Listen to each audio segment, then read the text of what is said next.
The truth is, one day I just woke up, I just feel like I want to take this bigger. And that's what I did. Multi-millionaires try to drop everything they're doing to work at one of my companies. Once you're around my organization, it's like this different world. Well, you say there's different stages of investing, which I agree with. Like, don't do as I do. Everyone's like, oh yeah, look at this guy telling people to do what he doesn't do anymore. It's like, yes, you idiot. Iman basically said that OpenAI and DeepSeek were shit. And so he's just gone and dropped his program saying that it's live to join this thing for $1,500. Iman Gadzhi claims he runs companies pulling in millions. But here's the truth. The real money doesn't come from those companies. It comes from selling dreams to his followers. He flies private, lives like a rock star, and sells one thing: the idea that you can live like him if you just buy his course. But what if that course is worthless?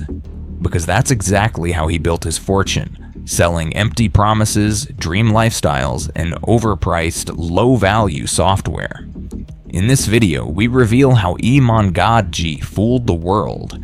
Becoming rich by pretending to be rich has become far too common, and few do it better than Iman. His empire wasn't built on truth, it was built on belief. He sold the image of success, wrapped inside high-ticket programs like Agency Accelerator and six-figure SMMA. But is he really running a thriving agency, assistant, or just a master manipulator selling you a stitched-together fantasy of montage edits and borrowed Lambos? Let's be honest, selling get-rich-quick courses online has become the male version of OnlyFans.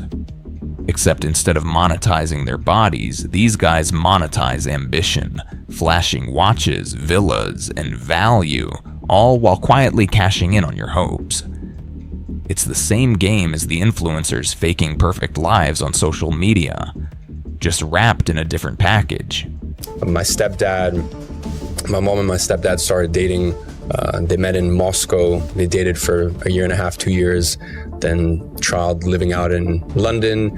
And then eventually he proposed and we moved to London, and it was great until it wasn't great. Eventually that kind of got rocky. I was 8 or 9. Yeah. And basically he cut us off and they kind of went their separate ways. And at that point I realized very, very quickly I had to become the man of the house. The story starts in London, a Russian immigrant raised by a single mother. No diploma, no network, no safety net, just a camera and an unshakable hunger for more.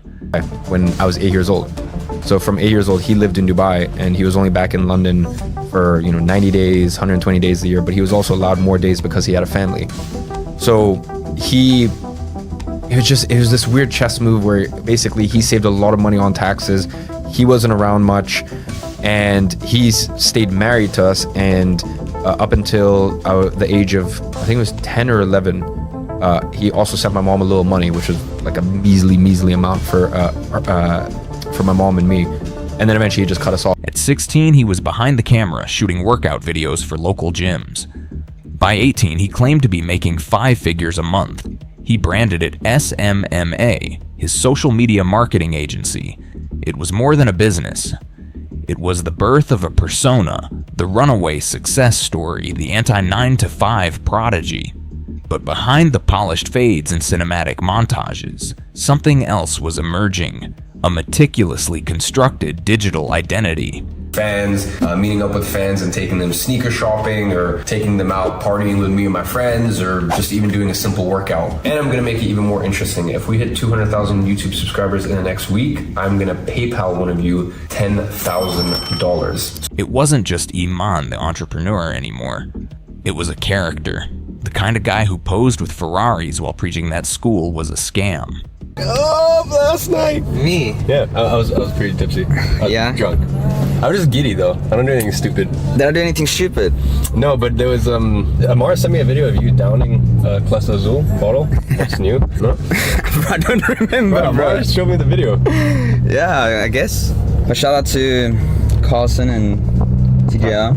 The boys, they left early, no? Yeah, I think so. They bounced. They can't hang. They can't hang with the... Listen, I'm just being honest. Listen, we got drunk, but that was still a light night for us, I would say. A little Friday nighter. They love them. Fuck, I actually love those boys. But if we put on our oxygen tank and with intention and took them to the murky deep waters we go sometimes, they could not hang. He fused motivational philosophy with flashy payout screenshots, promising freedom, but really selling the myth of himself. And in the end, it all makes sense. He wasn't simply sharing his story. He was directing a feature-length performance, casting himself as the high school dropout who rose to become a digital millionaire. See, it can't be a scam. Like, my policy is very simple. Exactly. It's 7 days. It used to be 14 days. 7 days or 14 days, depending on when you bought the products when. No questions asked, money back guarantee. I've given we're about to cross $5 million in refunds. Our refunds is still only single digits. So we have about a 6%, 6.5% refund rate, something like that. And my whole thing is very simple. Like, try the product for a week. If it's not what you were promised, that's cool. Ask for money back and... You were the audience. But here's where the story takes a sharp turn. The business he preached, it wasn't the one filling his bank account. While thousands struggled to build their own agencies, Iman had already pivoted to something far more lucrative. People wanted to know how Iman Gadzhi had built the agency he bragged about. But what they didn't see was what he was really building behind the scenes. Not a business grounded in real value, but a meticulously staged illusion. Packaged and sold as success. Ads that not only did I lose them for the ad services, but I was charging very small amounts to do it because I was upfront with them that, hey, I'm just getting into this. But it wasn't that they looked at that and they were like, okay, he can't offer the ad services. They just looked at it as, okay, he's just shit at what he does in general. Whereas they had, they were clients for 6 months before that, very happy with the other core creative services, but I got dropped for... Beyond selling a course on building an agency, Iman was orchestrating a far more elaborate operation. He rolled out a lineup of programs: Agency Navigator, Six-Figure Sales Rep, Pent Profit, each marketed as a golden ticket to financial freedom. These weren't side hustles. They became the backbone of his empire, transforming his personal brand into a finely tuned, profit-churning machine built on selling the dream of success. At 17, he framed it as the story of creating a six-figure business. But here's the fine print. His agency hadn't made £100,000 yet. When he said 6 figures, he meant pounds in profit. Eventually. It wasn't there yet, but he promised it was on track. From the outside, it looked like a grind. Long hours, early mornings, late nights. He called it sacrifice. But that sacrifice wasn't just for clients. It was for the camera. The pressure wasn't only to deliver results, it was to scale the illusion. He claimed he was working at 70% capacity, that he had more to give. So he pushed harder, and in doing so, gave up the idea of a normal life entirely. House had been bought 20 years prior, never renovated. For the last 4 years before I moved out, we had no warm water, no heating because my stepdad would refuse to pay it. And then when my stepdad found out that I was started a business when I was 15, he cut off the Wi-Fi. No nights out, no weekends, no stability. He isolated himself, locking into a tunnel vision built around one goal: winning. Not just in wealth, but in visibility. Friends drifted away. Relationships crumbled. Every hour not spent building felt like a personal betrayal.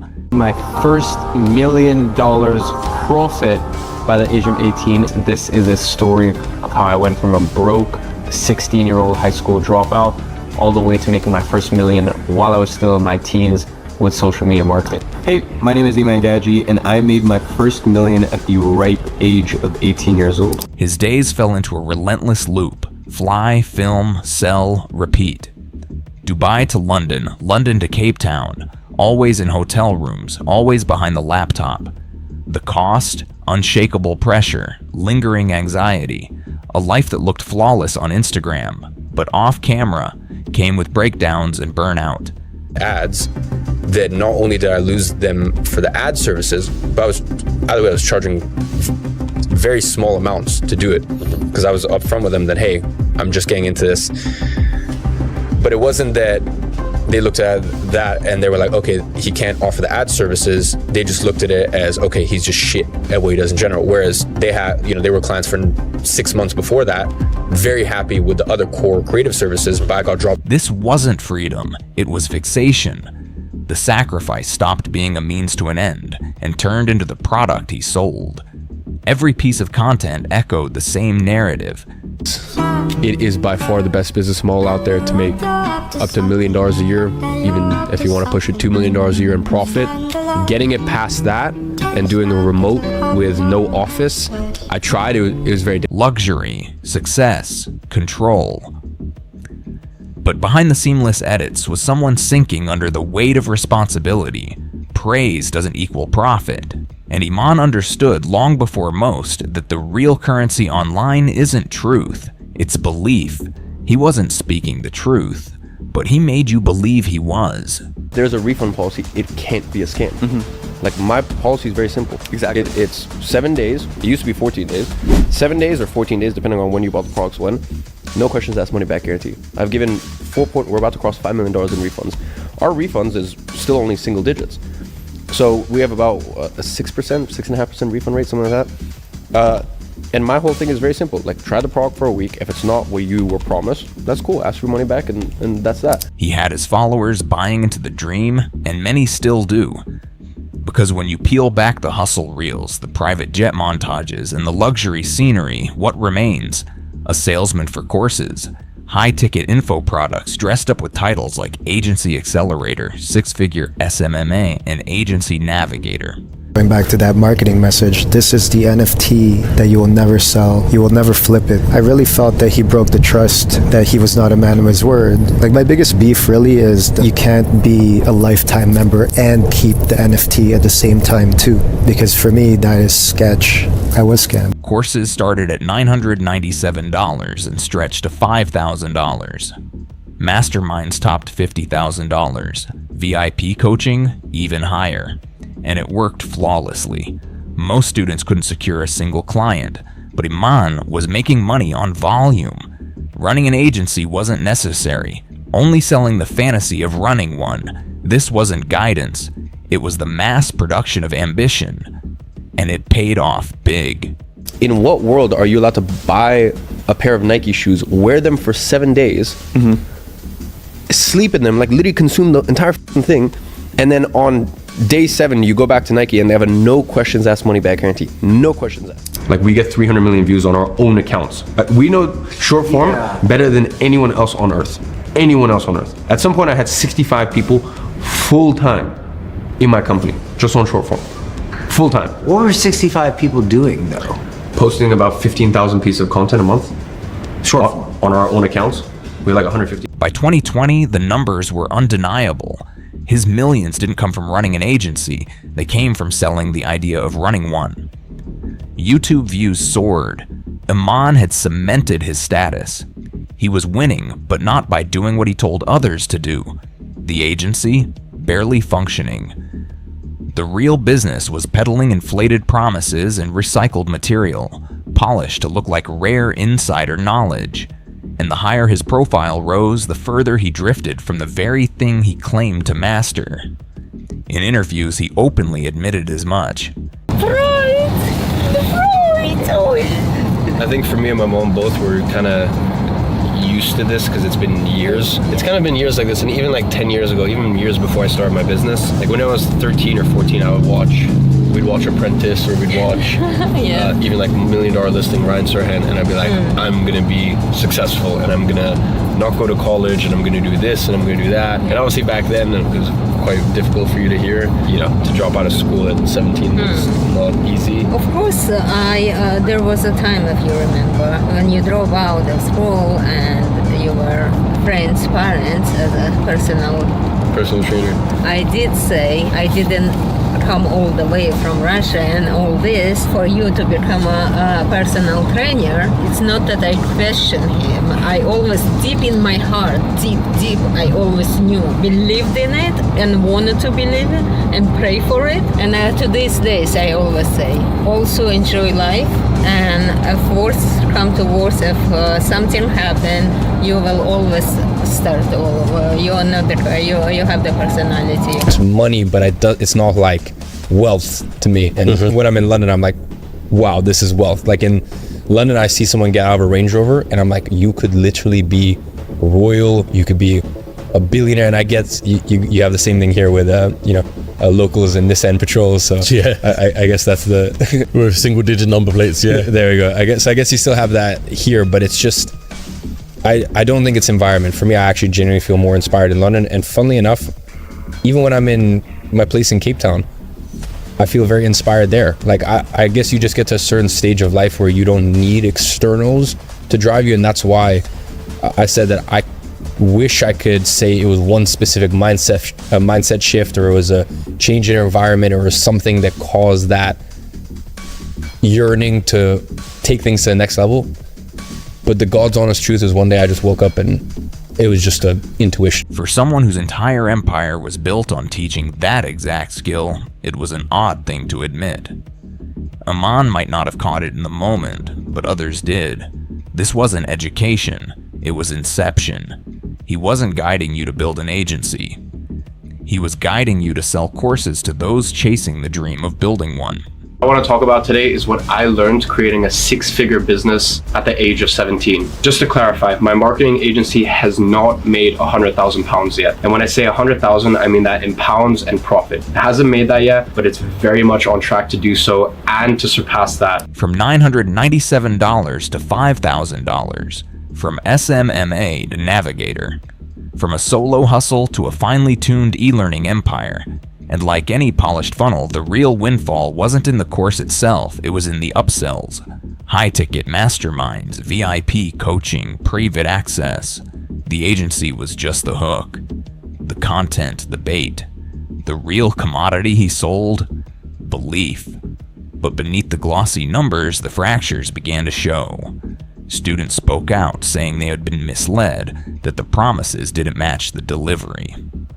Reddit threads caught fire, YouTube comments soured. And the same question kept resurfacing. If this is the blueprint to success, why does it seem to only work for him? Is not clickbait. On the 6-year anniversary of signing my first client back in August of 2016, I'm shutting my agency down. 6 years of blood, sweat, and tears, a 6-year journey that took me from a broke high school student to a multi-millionaire. So when the doubt started circling, he didn't slow down, he sped up. He turned up the volume, leaned into the performance, and never broke character. No explanations, no corrections. Only more spectacle. Because doubt is poison. It cracks the narrative. Makes people question. And questions kill sales. So he went bigger, bolder, more flexes, more proof of success posts, relentlessly reminding everyone he was still on top, even if the truth didn't match the picture. Nice. That really showed it in 2021, where at my agency, ING Media, we had our best year, and we also had our best single month at $160,000 in profit. What are you excited about right now? Definitely GCC. Iman didn't ease up. He scaled bigger. But with growth came new pressure, more eyes on him, higher expectations, and more flaws to conceal. The comments began to shift. Praise gave way to questions. Doubt crept in. For a moment, it seemed the facade might crack. He shared more behind the scenes, but with the sound conveniently muted. He posted snippets of client calls, yet the actual work stayed out of sight. The day-in-the-life content became his shield. Keep the feed moving, keep the image alive, so no one stops to demand proof. When you were launching your NFT project, how much money did you actually make on the launch? On that day, we did $4.4 million. I personally took home because there were costs. I also had, our developer team. Yeah. I had a co-founder in that. So I personally took home roughly around 2.8. I made $2.8 million. And I'm like, yeah, that's also my salary for the next 20 years. His empire wasn't built on transparency. It was built on perpetual motion, because motion creates the illusion of momentum. And when he was always on the move, no one stopped to question the destination. The penthouses got higher, the watches more opulent, the flexes more constant. If doubts surfaced, he buried them under a flood of new content. This wasn't just a business, it was a full-scale broadcast network, with Iman as both the show and the star. Criticism didn't slow him down. It fueled him. Every doubter became motivation to post more, speak louder, and flood the feed faster. He knew the playbook, and it worked. His audience didn't just watch him, they idolized him. Massive oversight is it said that I didn't realize, just how many of you guys used GCC as an investment strategy rather than for its utility. But for those that don't do anything with it by August 1st, as in they don't transfer it to Web 2, they don't sell it, and they don't transfer it, I will give a 4,500 USDC refund. He wasn't just an entrepreneur anymore. He turned himself into a movement. And the core of his business wasn't coaching or SMMA. It was attention, because attention sells, and few sold harder than Iman Gadzhi. But there's a dark cost to that model. When you are the brand, the show never stops. You have to keep performing, keep winning, keep selling. With some very, very exciting news, GCC members will now get access to multiple Educate products for free. I like having this much power over scammers, but that didn't sound like a full refund offer to me. With Iman constantly telling people how much money he's worth and making yearly, a small refund to those who want it shouldn't be too big of an ask. Let's take a step back and ask the real question. If Iman Gadzhi truly runs a thriving, high-profit agency, if his blueprint works as flawlessly as advertised, why sell it? Why flood the market with thousands of would-be competitors? The answer flips the narrative. Because the agency was never the real product. The dream was. What he offered wasn't a system, it was a shortcut. And the people who bought in weren't entering an industry, they were stepping into a funnel. Iman's fortune didn't come from closing clients, it came from closing you. So when doubt grew into questions, and questions hardened into skepticism, he reached for his most reliable move. Launch something new. A hilarious one I see is all the stuff trying to take my UK company and discern all these things, and a lot of people are speaking on it when they don't even understand how the accounting system or auditing system works in the UK. If you have a business that has less than 7.5 million cash on hand or less than 50 employees, you don't have to release audited books.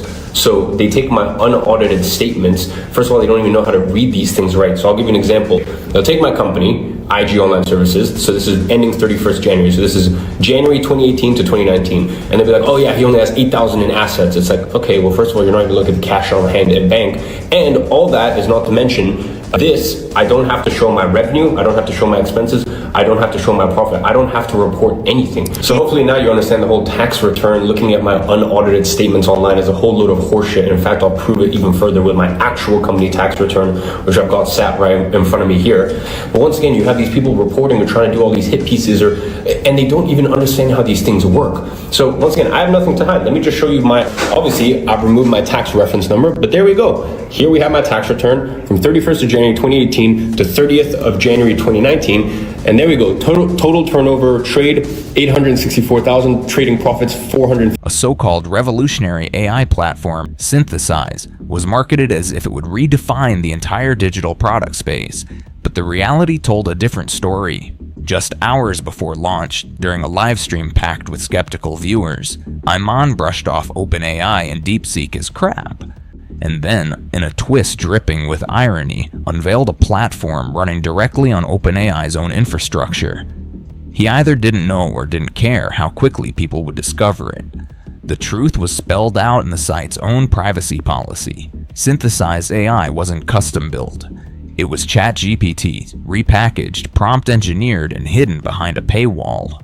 Within 24 hours, one viewer rebuilt the entire thing in public, for free. No hidden upsells, no fake dashboards, no hype. This wasn't groundbreaking technology. It was ChatGPT dressed up in a costume of buzzwords, unique value zones, creator leverage layers, distribution architecture, a flashy new name masking the same old tool. Let Iman Gadzhi take your money. I was actually about to purchase the Synthesized AI program, like I'm pretty sure a bunch of you guys were as well. It's $1,500 for 3 credits. At $3,000, this would be totally insane in terms of the incredible deal that you're getting, which is why it is an absolute no-brainer for you to sign up right now at a special deal of only $14.95. Meaning you get 3 uses for $1,500. Now, I know you might say, bro, why would you buy that? That's a waste of money. Well, it actually seems like a really good product, and it seems like a really good service for someone that wants to start making money online. Okay, the power is in your hands to either do it yourself or have it done for you. There's a much easier way to do this, and I spent almost a year creating my own AI specifically for the sole purpose of helping me create digital products that sell. It's called Synthesis AI. In my channel, I like to try out a bunch of different methods, see how they work, and my plan was to make a video purchasing the product, using it, and seeing if I can make money to do like a trial of The very tool he once dismissed was now at the heart of his latest $1,500 offer. No proprietary technology, no original code, just a glossy new funnel selling the same recycled dream. When the illusion begins to fracture, you have to ask, was this ever real or just expertly packaged? Look closer at his newest launch, Synthesize AI, and the cracks split wider. He hyped it as revolutionary, a game-changing platform for creators to build and sell digital products with AI. He promised it would transform the industry. But what did buyers actually receive? A chat GPT wrapper, a prompt-driven interface posing as a proprietary system. And while he charged $1,500 for entry, the engine powering it was free, off-the-shelf tech from OpenAI. The site's own privacy policy made that fact impossible to ignore.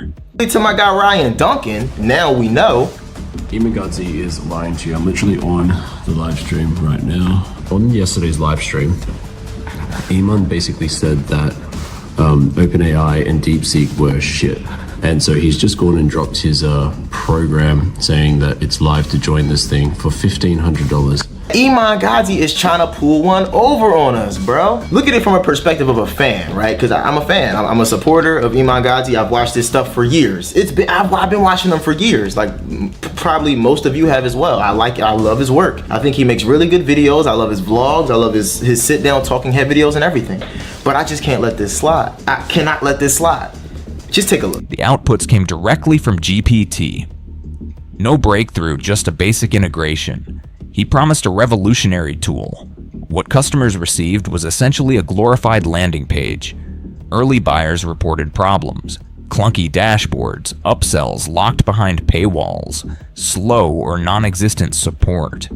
Even experienced AI users struggled to find anything of real value. And when critics raised their voices, they were met with silence or swiftly blocked.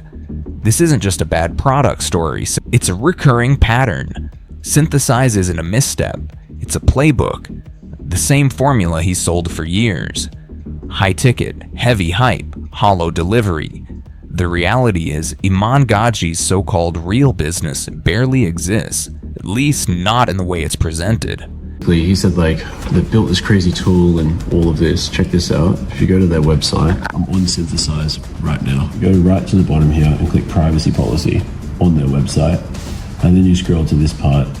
It says right here, user input provided to Synthesize AI is processed by OpenAI's ChatGPT model.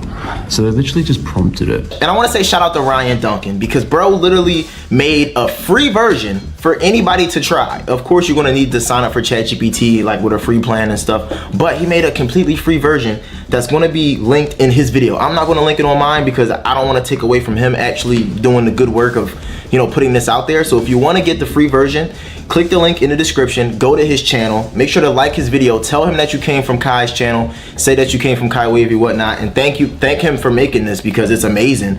I'm gonna try it out and see how it is, but he made a completely free version of Iman's program, I should say.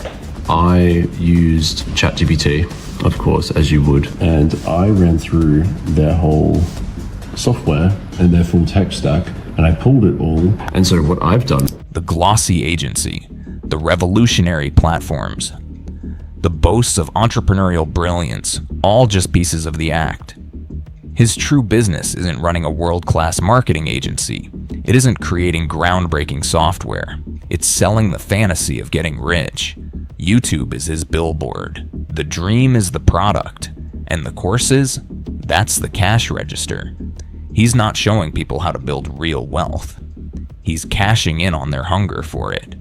Because if his success was as real as he claims, if the blueprint truly delivered, why keep selling it? Why live your life in front of a camera? Here's the answer. He doesn't film to inspire. He films to close the sale and the freedom he's selling. It's not freedom at all. It's fiction.